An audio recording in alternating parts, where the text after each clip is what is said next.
Então, alunos, voltando aqui para a nossa aula, vamos falar um pouco aí sobre conceito e classificação, né? Primeira coisa é a definição, né? O soro de leite hoje, a nossa definição, ela vem falando de um produto lácteo, né? Lembrando que ela já foi dada como um subproduto, né? E principalmente um subproduto poluidor. Mas é um soro de leite, um produto lácteo, extraído da coagulação de leite utilizado no processo de fabricação de queijo, de caseína, de outros produtos alimentícios. É importante a gente entender que esse soro, esse produto, ela vem de todos os sólidos lácteos solúveis, né? Por isso que tem um alto teor de água, então muita lactose, sais minerais, que são extratos secos que estão ali solúveis em água, tem essa afinidade e por isso desse valor nutricional. Ele tem uma acidez mais baixa com relação ao leite, uma vez também que seus sólidos é muito mais baixo. Né? O tratamento térmico para ele é importante para a garantia da vida e da qualidade. Ele é um produto que se perde com muita facilidade. Então, tratamentos térmicos e um resfriamento pós é muito importante para a sua manutenção de estocagem até o seu processamento. A concentração, nós vamos ver que concentrar esse soro é importante não só por fato de otimizar estocagem, volume, diminuir volume, tanto para transportar quanto para estocar dentro da indústria. Ela é importante para isso e até mesmo em rendimentos quando forem ter os seus derivados. Um alto teor de sais minerais, entendendo que alguns produtos isso é muito importante, para outros ele deixa de ser importante. Sua característica, digamos, sensorial, a coloração é entre verde e amarelado, a tendência de quanto maior o teor de lactose é ser verde, né? Então isso vai variar conforme o tipo principalmente quando um produto, o soro, ele é pré-concentrado e passa por um fator de lactofiltração, osmose reversa, essa curva a gente consegue perceber a alteração bem significativa nela. O sabor vai de fresco, ligeiramente doce ou ácido.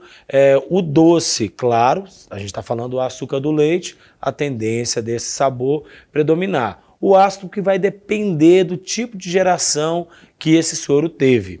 Né? De importância do ponto de vista nutricional, funcional e biológico, é sabido quanto que extrair esses sólidos presentes no soro, a gente falou de lactose, sais minerais, mas a gente tem que destacar bem a proteína do soro, que se torna o principal sólido, por exemplo, para a ricota, né? E o tanto que o tanto que esses nutrientes são importantes, a gente vai ver mais para frente aí. Bom, tipos de soro, a gente está falando de soro ácido, soro doce, por isso da classificação dela inicial. Né? O soro ácido normalmente vem do quark, do queijo cottage, onde a sua coagulação ela tem que ter um pH bem reduzido. E o soro doce, a gente está falando de uma forma geral, de mussarela, o queijo suíço, aqui para exemplificar para a gente. Por isso que, na maioria das vezes, a tendência da gente ver um soro é dele ser mais adocicado, porque são os produtos mais comuns que a gente tem. Não o caso do suíço, mas geralmente das fábricas gerais de laticínios de queijo. Bom, a relevância econômica para o processamento. O soro de leite ele não só agrega o valor nutricional, mas em uma melhor textura ao alimento, mas também melhora a sustentabilidade. É importante destacar essa palavra, sustentabilidade, porque foi desse termo em que se começou a pensar no como utilizar, o que utilizar, para que utilizar o soro. Então o soro deixou de ser um produto para descarte, onde surgiu o perigo ambiental, como também ao ser ambiental, começar a tratar, devolver para o ambiente algo que não polua, né? E isso gera custo para a indústria. Então a sustentabilidade, ela faz com que a indústria comece a rever seus conceitos de produção e de utilização desse até então subproduto e passa a dar sentido para ele dentro de um processo de fabricação, né? E tanto que percebeu que é um produto de valor nutritivo alto, e ele favorece a características de utilização como insumos para outros produtos. Então é comum, por exemplo, fábricas de biscoito utilizar o soro em pó para dar mais textura. E ele começou, de uma certa maneira, com o decorrer do tempo, a substituir o leite em pó, porque ele é mais barato. Até então, um produto que era para ser descarte virou um produto da indústria para venda. E, consequentemente, isso começou a ser utilizado. E viu que, para a utilização do soro, a característica do produto era melhorado, ou uma substituição e aumentar o valor líquido ali do produto final de outros. E já se recupera grandes quantidades na indústria, não só por uma questão de ser lei, né? A indústria começou a entender que, para eu gerar menos custo, menos gasto, para tratar o soro, é preciso eu olhar lá dentro da casa, né? O que eu posso fazer para que esse soro não venha até uma estação de tratamento? Ela começou a acordar para entender que a sustentabilidade ela vai muito mais além do que simplesmente direcionar o soro para uma produção de algum derivado. Produtos de soro e suas propriedades funcionais. Aqui são alguns exemplos de produto derivado do soro e umas propriedades funcionais.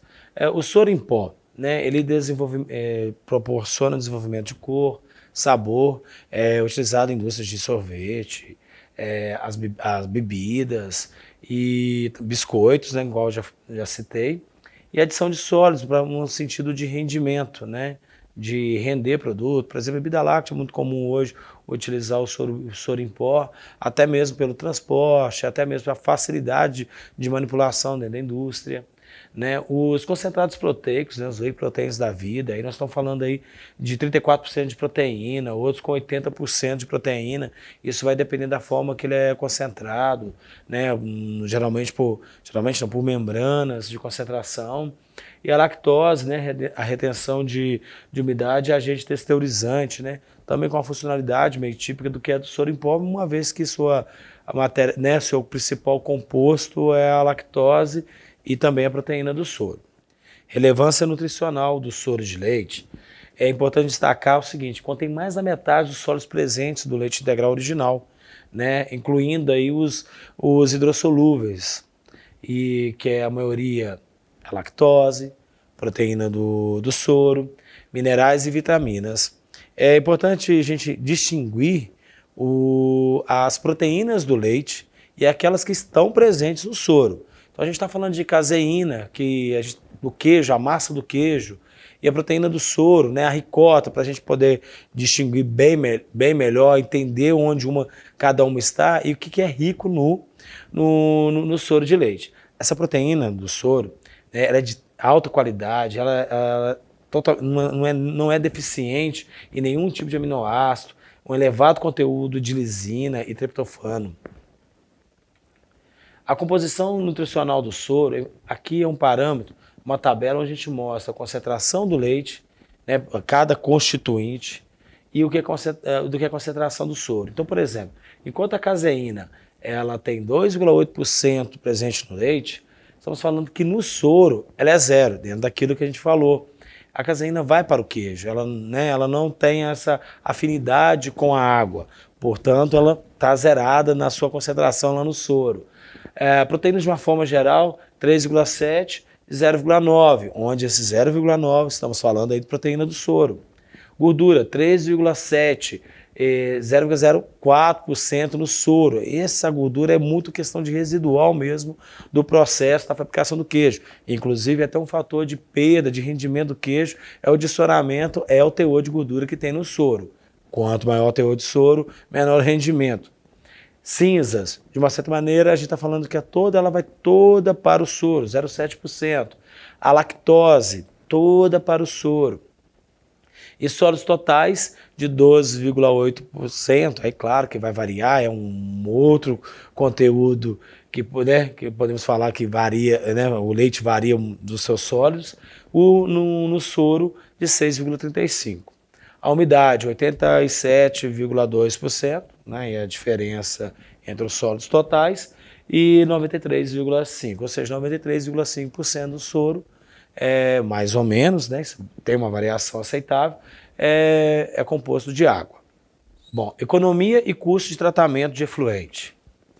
A relação entre o soro e o efluente industrial. O soro é o principal agente poluidor dos laticínios. Quando transformado em queijo, representa 90% do volume do leite, pois para produzir 1 quilo de queijo são necessários 10 litros de leite, o que gera, né, 9 litros de soro.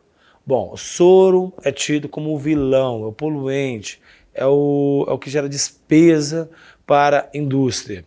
E por conta disso, lembrando lá da palavra sustentabilidade, a indústria ela começou a agir, ela tem que agir, ela tem que otimizar, ela tem que reduzir esse custo, esse 9 litros tem que abaixar de alguma forma. Não que necessariamente o rendimento leite por quilo do produto aumente por si só, apesar que existe uma linha de raciocínio para isso, mas o que fazer com esses 9 litros de soro? Impactos ao meio ambiente. A geração de efluentes que não são tratados não é só um fator de perda para a indústria, como também gera transtornos ao meio ambiente. O que aconteceu? Meio que a indústria adaptou o que elas estavam levando de conta aos órgãos ambientais.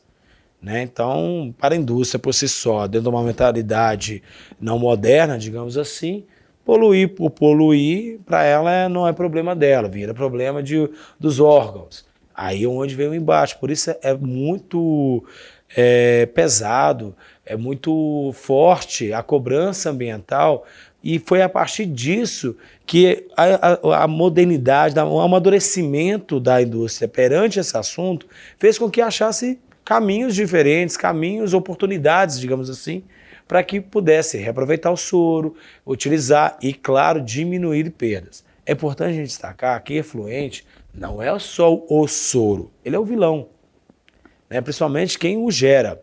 Existem outras indústrias que não têm geração de soro, indústria de concentrados desidratados, por exemplo, que a geração de resíduo é a perda de leite por si só e que vai gerar no efluente. Então, falar de tratamento de efluente, ela vai além do impacto que o soro, mas nosso foco é entender o que ele gera e das oportunidades que a gente tem para trabalhar com ele.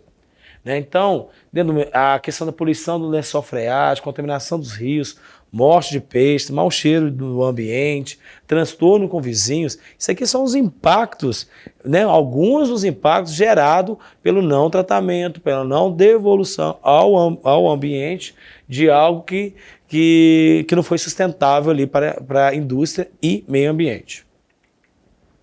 Custo direto para a empresa. 2 aspectos principais são avaliados pela indústria para o direcionamento de perda. Uma é a carga orgânica, e a DQO. O que aconteceu? A gente está falando do processo de amadurecimento da indústria. Falar de tratar simplesmente o efluente, isto custa e ela não tem retorno para a indústria. Começou a entender o seguinte, qual é a causa raiz disso? Onde eu tenho que atuar? A geração de soro ela pode diminuir, a gente deu um número lá de 9 pela literatura abordada, mas a gente pode fazer e gerar menos? O que eu consigo fazer da indústria para esse impacto diminuir? Então, esse que é o pensamento hoje de entender qual é a causa raiz desse agente poluidor. Não só o soro, como qualquer outra matéria orgânica que tem. Porque é ilusório pensar que a gente não tem perda de leite. Numa indústria de queijo, você tem um poluente de soro, mas você também pode ter a perda do leite, que isso vai em litros por quilo do produto, vai dar uma diferença e vai doer no bolso da indústria. Então, 2 fatores importantes de controle. Primeiro é a DQO, a demanda química de oxigênio, e a carga orgânica, que nada mais é aquilo que é gerado pós-tratamento do efluente gerado para a indústria. Né? Então, tratar dentro da indústria para a redução do volume de efluente tem consequência de redução dos prejuízos. Você aumenta essa margem de lucro, você tem menos custo para tratamento, né? E, consequentemente, menor os impactos. Principalmente quando a gente fala de vizinhos, né? É comum a gente ver vizinhos reclamando de mau cheiro gerado pela ET. Isso é uma responsabilidade total da indústria, né? Independente de quem chegou primeiro.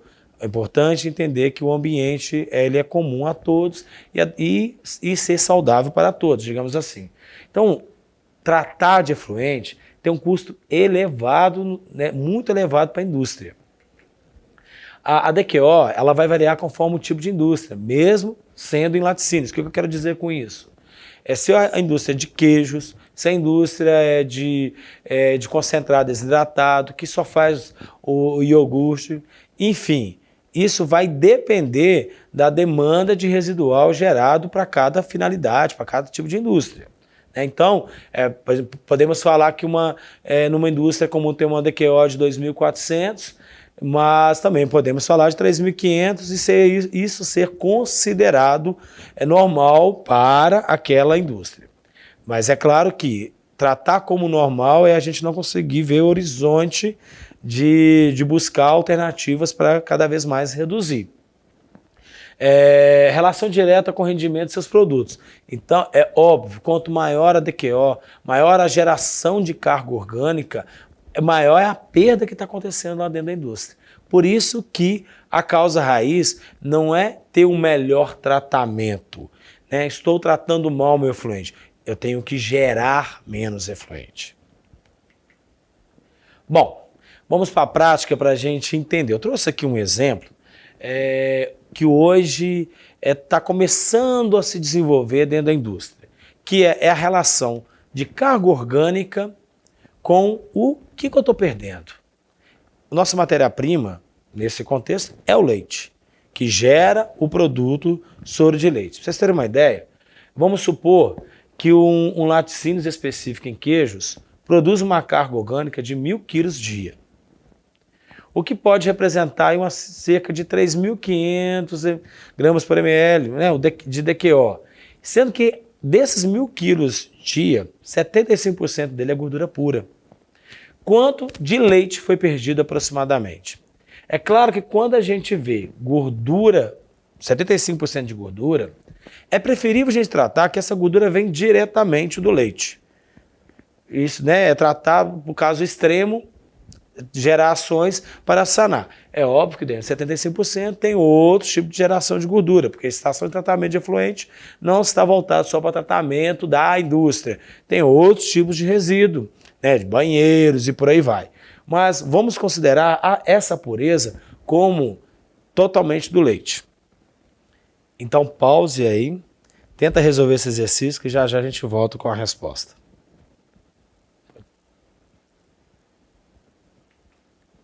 Bom, vamos lá ver se todo mundo acertou.